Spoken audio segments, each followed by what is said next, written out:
आमच्या नंतरच्या पिढीतील जे कार्यकर्ते आहेत, विशेषतः सुरेश सकट सगळ्यांची नावं मी काही घेत नाही, आता मोठी नाही, केलं नाही, सुट्टी नाही,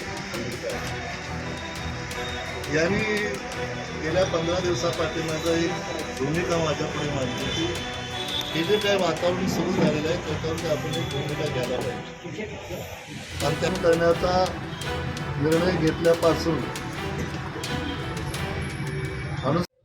नमस्कार.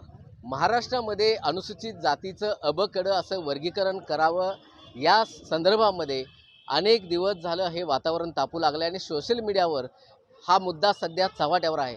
आणि या सोशल मीडियातील अनेक ज्या पोस्ट आहेत त्या या महामानवांच्याबद्दल अवमानकारक पोस्ट सध्या व्हायरल होत आहेत आणि त्या होऊ नयेत. आणि या एकंदरीतच अबकडं उपवर्गीकरणाबाबत जे या समाजातील जे प्रमुख नेते आहेत त्यांना नक्की काय वाटतं आणि त्यांचं याबद्दलचं नक्की मत काय आहे या संदर्भामध्ये आपण आज गौतमीपुत्र कांबळे सर आहेत, मच्छिंद्र सकटे सर आहेत आणि इतर जे वेगवेगळ्या समाजाचे जे नेते आहेत प्रमुख यांच्याशी बोलणार आहोत. आपल्याबरोबर आहेत गौतमीपुत्र कांबळे सर, आपण त्यांच्याशी बोलूया.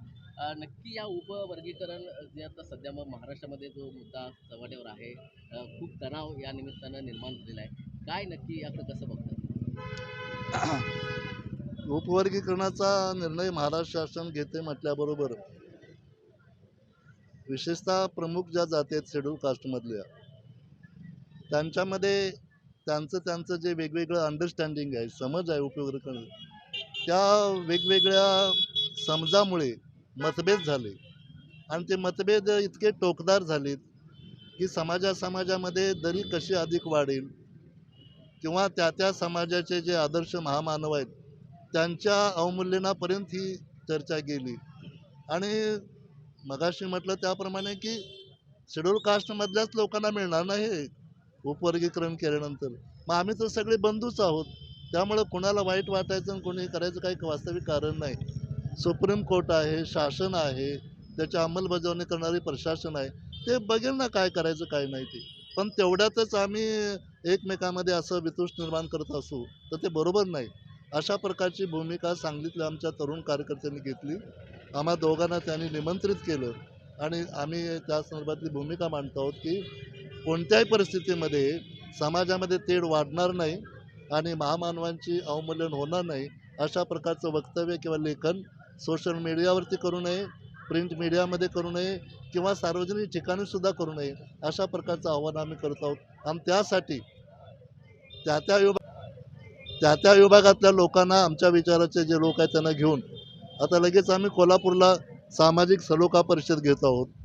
त्याच्यानंतर जे 6 झोन आहेत रेव्हेन्यू डिपार्टमेंटचे, त्या 6 झोनमध्ये म्हणजे कोकण असेल, उत्तर महाराष्ट्र, विदर्भ, मराठवाडा अशा ठिकाणी आम्ही परिषदा घेऊन लोकांच्यामध्ये एक सामंजस्य निर्माण करण्याचा प्रयत्न करणार आहोत. तर मला खात्री आहे की सांगलीने सुरू केलेला हा जो काही एक नवीन पायंडा आहे किंवा हे अभियान आहे सामाजिक सलोख्याचं, ते महाराष्ट्रभर पसरेल आणि जे काही वितुष्टाने थोडंसं टोकदारपणा आला आहे तो निश्चित कमीच नव्हे तर पूर्णपणे नष्ट होईल अशा प्रकारचा आशावाद आमच्यामध्ये आहे. बिदर आयोगाचा निर्णय अजून व्हायचा आहे, शासनाकडे तो अजून जमा व्हायचा आहे, शासनाकडून जसं डिक्लेअर व्हायचं आहे तरीसुद्धा त्याच्या आधीच हा मुद्दा सध्या चव्हाट्यावर येतो.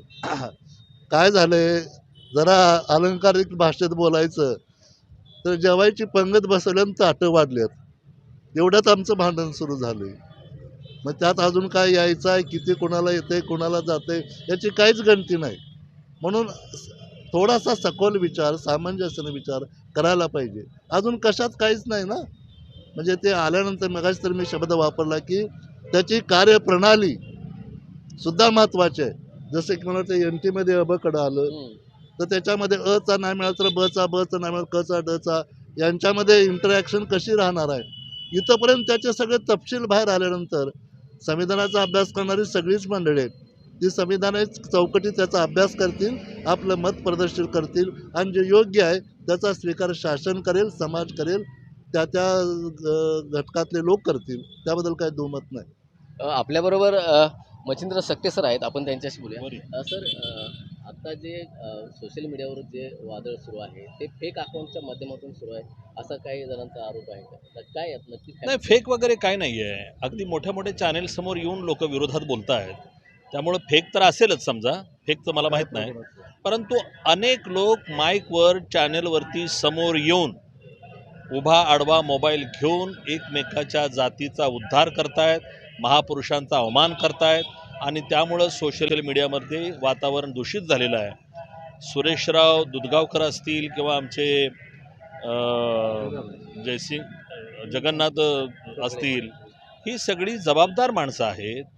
राम कांबळे असतील, गौतमी पुत्र असतील, आम्ही इथं आलोय म्हणजे आम्ही हे बघितलंय सगळं आणि म्हणून आम्ही अतिशय गंभीरपणानं आवाहन करतोय महाराष्ट्रातल्या तमाम 59 अनुसूचित जातीतल्या समाज बांधवांना की महापुरुषांचा अवमान करू नका आणि त्याचबरोबर तुम्ही एकमेकातल्या समाजामध्ये वैरत्व निर्माण करू नका आणि हे नुसतं बोलून भागणार नाही तर काहीतरी कृतिशील कार्यक्रम घ्यावा. म्हणून गौतमीपुत्र कांबळे म्हणलेस त्याप्रमाणे आम्ही नाशिक कोल्हापूरपासून सुरुवात करतोय.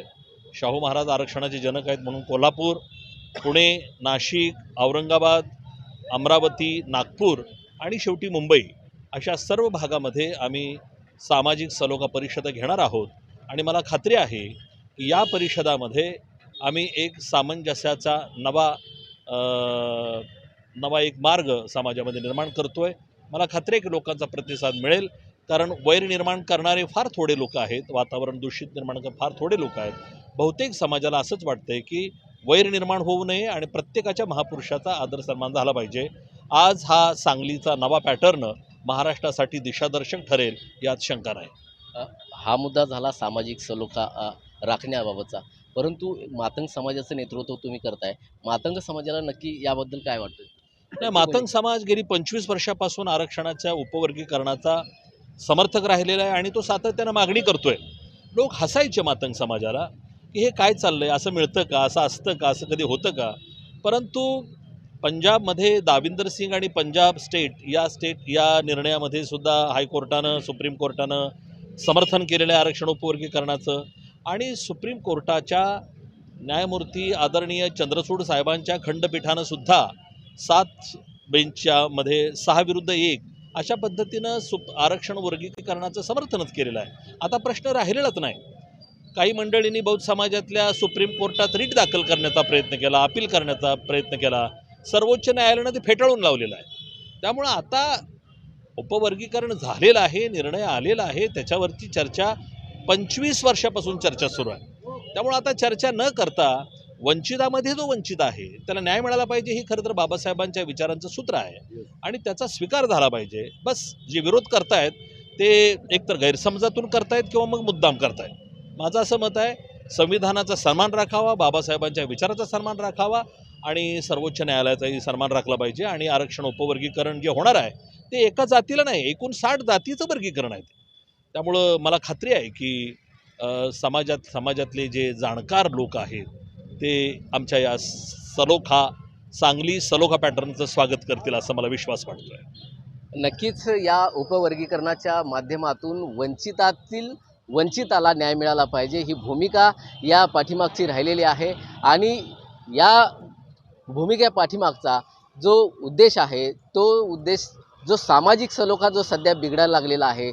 अनेक महापुरुषांवर सोशल मीडियाच्या माध्यमातून टीका टिप्पणी होते, ही टीका टिप्पणी कुठंतरी थांबली पाहिजे. महापुरुषांचं अवमूल्यन होणं हे कुठंतरी थांबलं पाहिजे आणि या दृष्टिकोनातून या अबकड उपवर्गीकरणाच्या संदर्भामध्ये आज हे संबंध समाजातील वेगवेगळ्या नेते या ठिकाणी एकत्र आलेले होते आणि त्या संदर्भामध्ये त्यांनी आपले विचार आणि आपला उहापोह या ठिकाणी केलेला आहे. आणि कोल्हापूरमध्ये याच महिन्याच्या काही दिवसानंतर सामाजिक सलोखा परिषदेचंही आयोजन करण्यात आलेलं आहे आणि या सलोखा परिषदेच्या निमित्तानं लोकांमध्ये जातीमध्ये वितुष्ट न येता त्यांच्यामध्ये सलोखा वाढला पाहिजे, त्यांच्यामध्ये प्रेम वाढलं पाहिजे, या दृष्टिकोनातून काम केलं जाणार आहे भविष्यामध्ये, अशा तऱ्हेचा विश्वास या नेत्यांनी व्यक्त केलेला आहे. मोहन राजमाने, नवराष्ट्र न्यूज, सांगली.